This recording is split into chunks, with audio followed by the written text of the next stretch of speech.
the bright year of 2014 in the month of January. And yeah, we've grown up together in this program, and she's gotten me through a hell of a lot. So I had to have her come on here and share experience, strength, and hope. So I give you Katie. Maria. I do get really uncomfortable speaking, and I don't know if being online is making it worse or better, so figure that out along the way, but I am grateful to be here. So like Maria said, I have a sobriety date of January 1st, 2014. Not really a resolution thing. It just happened to relapse on New Year's Eve, second year in a row. New Year's was always a really hard holiday for me. But yeah, so I'm from St. Louis, Missouri. I have a sponsor, home group. Not currently sponsoring anyone, but I'd like to. And I have a couple of service commitments. Some are, small ones, setting up meetings, closing them down in my home group, or I'm on an advisory council from MCPA, that's Missouri's Conference of Young People in AA. If you're not too far away, you should come to it this year. It's going to be fun. As far as my story goes, I don't think it's too terribly exciting and too terribly unique, which I might not have copped to when I first got here. Also, I just kind of maintain that anytime I tell my story, anybody tells their story. Like you say, hi, I'm whoever, and I'm an alcoholic, and everything after that is, more or less true, just because my memory is so shot, and I'm so grandiose. But I try to tell it to the best of my knowledge. And it's really nothing special. Oh, Maria, you're going to have to nudge me when I've talked too much, because we both know I'll ramble. Because I love talking about myself. Let's see, so I got sober relatively young. I don't think that's anything, I don't think it's any harder or easier than getting sober when, you're 27, 37, so on and so forth. I just think it's a different experience. I personally used that for a long time as a reason for why I didn't belong in the rooms. For the first couple times I tried getting sober, I was with exclusively people who are, minimum 20 years younger than I was. But the thing is, I'm sure if I came in for the first time at, 50, 60, 7 years old, I'd find other things that were different and to keep me out of the rooms. But I used that for a long, long time, because it wasn't that I didn't think I was an alcoholic. It wasn't that I didn't think I thought I was an alcoholic enough. In my mind, my life was, it's amazing what we tell ourselves. It's like, I'm fine, I've got this. X, Y, and Z didn't go wrong, so therefore I'm not an alcoholic who needs to get sober. Knowing that I was an alcoholic was never the issue. It was just always that I didn't think I was ready to get sober. My biggest thing is just that, well, I'm Irish Catholic, so I'm quite literally built to drink. And I have a lot of family members who are getting up there in age and have been drinking alcoholically their entire lives. And for me, it kind of got to a point where I know I wasn't going to have the benefit of my body giving out and dying young. And I was going to have to live like that for decades. And that sounded worse than getting sober. And for some reason, the time that it actually stuck, it was, I either end it or I get sober, because I cannot continue to do this. Started drinking at a relatively young age, I guess 8th grade, high school is when I really remember it starting to pick up. There was times leading up to that beforehand, hanging out with my family primarily. And I always looked at drinking and drug use as this magical thing. Also kind of unattainable when I was growing up. Both my parents are sober in Alcoholics Anonymous, so I'm a 13th step baby. But so I've always known about it. I've always known about alcoholism, but I really glamorized it growing up as far as the drinking and drug use went. Because I always saw my family, it didn't matter what was happening. I just knew drinking was always there with it. Remember weddings, birthday parties, holidays, but also funerals. But really what I think is a vivid memory of when I was younger and my grandma was in the hospital and she was sick. And I just remember stepping out and like watching my uncle down a flask. And I was like, okay, so it fixes bad things too. But when I started drinking, it, at least the very first time, honestly exceeded my expectations. I spent the duration of my time drinking trying to recreate the first time I ever got drunk, and it never worked.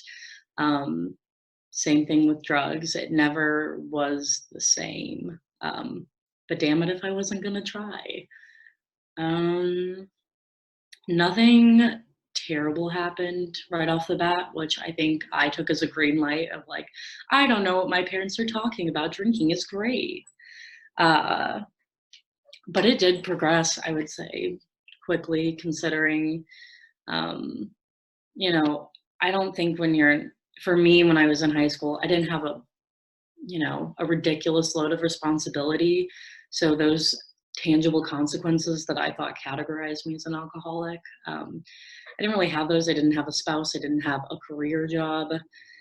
Didn't have kids. But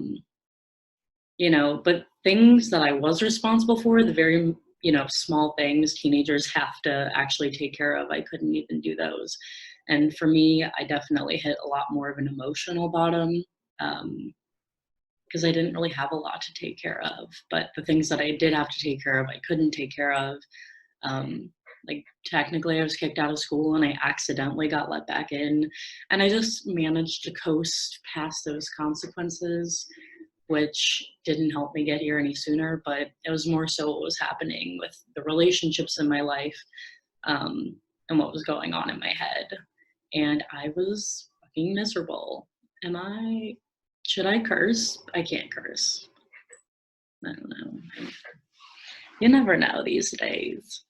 The first time I ever tried getting sober, it wasn't anything spectacular, and I'd certainly had worse nights, and there have been,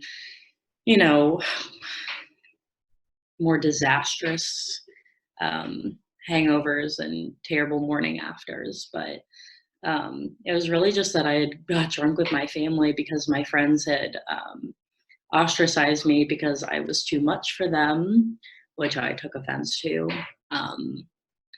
And I was like, well, I'll just go drink with my family. Like, they understand and like they know how to drink, probably because they're also alcoholics. So that would make sense.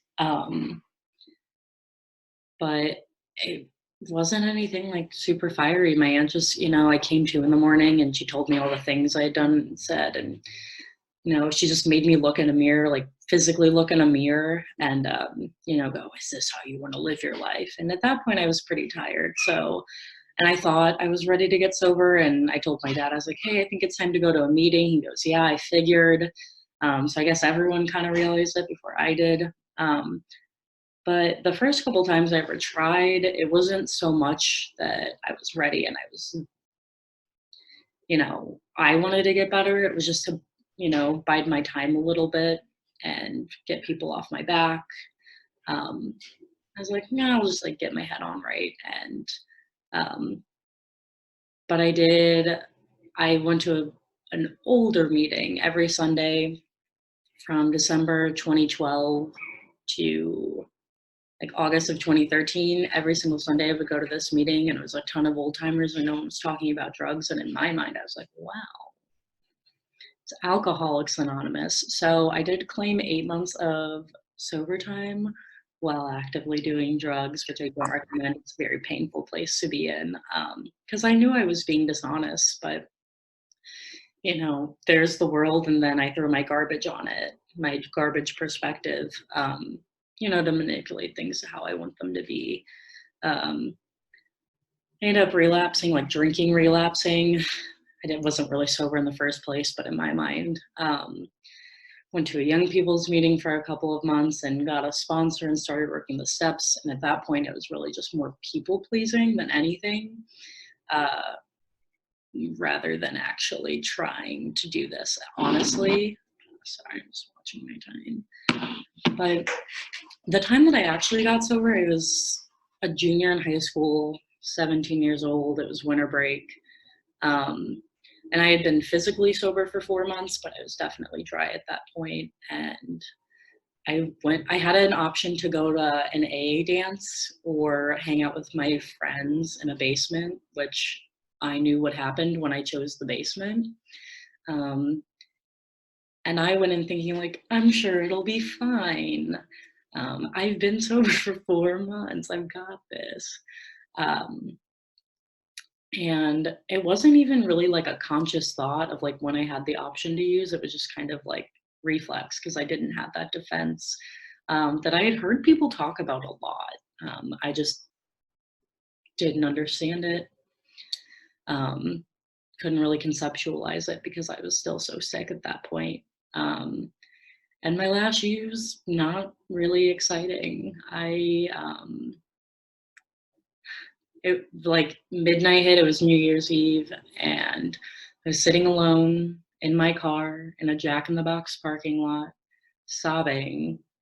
Because it all just kind of came to a head because I always try to get to that point where I was like, okay, I just need to get so inebriated that I don't feel anything. And I was definitely a blackout drinker, and I wouldn't say I desired to black out necessarily, but the thought of just pausing life for a minute and not having to be a part of it, because um, that was my biggest aversion, was having to participate in life and having to feel feelings and deal with conflict and really anything that had to deal with being connected to the outside world, because I just had this massive ego.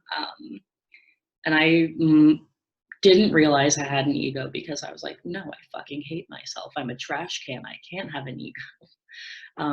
Which I just learned pity is just ego in reverse. So I had this massive ego, like blocking me off from the world.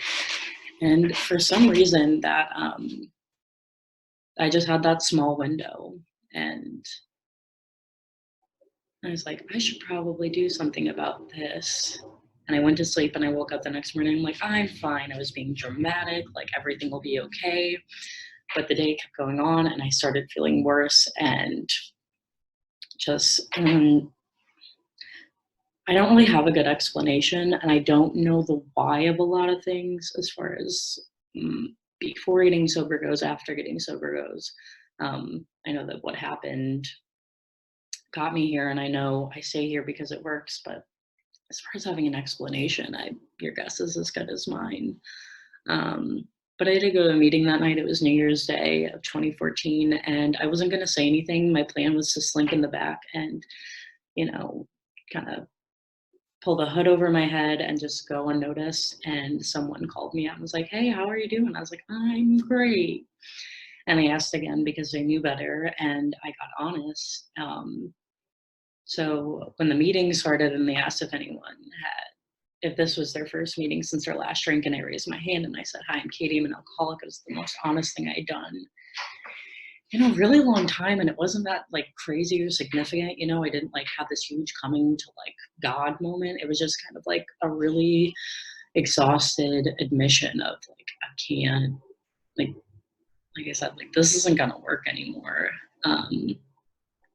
So I've been sober ever since. The first year of my sobriety was very messy. Maria, you can ask Maria. Maria was there the entire time. But I found people like Maria and countless other women and guys who, I remember my mom saying the first time I tried to get sober, they'll love you until you love yourself. And in my mind, I thought that's a load of horseshit. But much to my chagrin, my mom was right. And the thing is, like, it's not that I didn't have people in my life that, didn't love me, or didn't want me to feel a part of, but like my own sickness, like, kept me from being able to participate in that love or participate in that connection. And that's why all of my relationships went to shit, is because I just simply didn't have the capacity to participate in them because I was so wrapped up in myself. I didn't really have regard for other people. So when I came into AA, honestly, this last time around, and I was tired and I was willing to say that I was wrong. And I really saw the way that the program worked, because and not the way that, I like knew about it when I was growing up, because I grew up, going to meetings and potlucks and all the other things that happen. And like I knew like the general idea of how it worked because of my parents, but when I just, the honesty, open-mindedness, and willingness, it's kind of insane because I feel like I didn't really do that much. I mean, I worked the steps and I showed up to meetings and I called people, but I really didn't do that much work. And what I got in return is it's kind of an insane dividend to get paid. Um, yeah, I would definitely categorize my sobriety as a whole as very messy. Sorry, I'm checking my time. Uh, and oh, I'm good. Okay. Um, and I don't, I know no one does it perfectly. I've definitely experienced a lot of the, highs and lows we talk about. And I wouldn't say that I've enjoyed difficult things that have happened throughout sobriety so much as just grateful that I was present and conscious and, able to show up. Um, just like a couple days, well, I guess it's been like a week, 2 weeks at this point. When I was around like 9 months sober, we had a friend pass away from an overdose. And I think that was the first kind of life on life's terms moment for me. Because I definitely had that, pink cloud the first couple of months, as far as, I still felt fucking miserable, but my life was getting gradually better. And I remember like over the summer, I got to go to a really cool trip with my cousins and my uncle, and like I got to hike mountains, and I was like, sobriety is amazing and nothing will ever be bad again. Um, which is pretty naive looking back, but um, when she died, it was kind of this moment of like, I know how to handle, like, I learned how to deal with good things at that point, like letting myself be happy and content and enjoying, just when life is okay, because there was never an okay in my world. It was either one end or the other. And that was the first time I really got to watch. I'm trying to think of how I'm going to say this. Like the first time I watched a like come up around people, because all of us were hurting, but to watch all the connections happen and people be a part of, and showing up even though it hurt really fucking bad, um, was amazing. And I wouldn't say I'm grateful for that experience necessarily, but just the residual effects of that happening. um, and sure enough, life continues to happen. Honestly, right now, just as far as like being accountable, maybe not the best speaker way to take, because I'd love to stand up here and be like, I'm doing great. I'm making a ton of meetings. I'm calling my sponsor regularly. Um, I think I'm, it's definitely easy to coast. And I've noticed that in the last year or so, um, as far as, so maybe this is maybe more of a warning than an example to follow, but um, I found myself in complacency, and I think as long as I don't drink, I have a really good chance. Um, but also, I didn't get sober to just be like quasi miserable. Because when I'm miserable, then in turn, I turn to the next student. I'm an asshole, and that's part of the reason why I'm here, is because I'm really, really good at. Um, I love my character defects. I love writhing around in them. They're not as fun anymore, but I still like to do it. Um, and it's, I think I like to complicate it, but it's pretty simple. You do the work, you get the results. You don't do the work, you don't get the results. Which would be fine if this wasn't a matter of life and death, which I don't know for anybody else, but I know for me it is. Because I wish I could say our friend who passed away in October of 2014 was the only person we've had to bury, but unfortunately, there have been so many more. Members of my family, members of the AA community here in St. Louis. It's gotten really bad. And I think it's easy for me to think that, if I don't, I'm like, well, that won't happen to me. But the fact of the matter, it does. And maybe that wouldn't have mattered 5 years ago because I didn't really give a shit if I had a pulse or not. Now I care, and I am grateful to be here, and I want to participate in my life. which is not something I could have said a couple of years ago. So I'm glad that Maria asked me to speak. I've tried giving talks when I'm in a drier spot and pretending like I'm great and I'm fine, and it just comes off as like a really bullshit talk. So I didn't want to do that tonight, just for good old honesty's sake. But at the other end of the spectrum, I am grateful for the things I get to do today. Like, I got to go back to school, and I work a job that I show up to and they like employing me.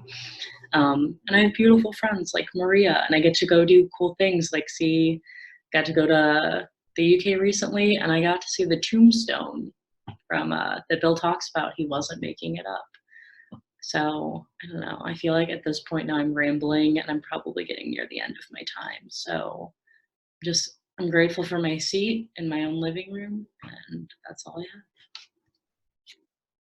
Thanks, Katie. Katie. Thanks, Thank Katie. you, Katie. Thanks, Katie. Thanks, Katie. Amazing. Thank you for sharing. Now we have a brief announcement about the seventh tradition. The fifth dimension young people's group has expenses such as ASL interpretation,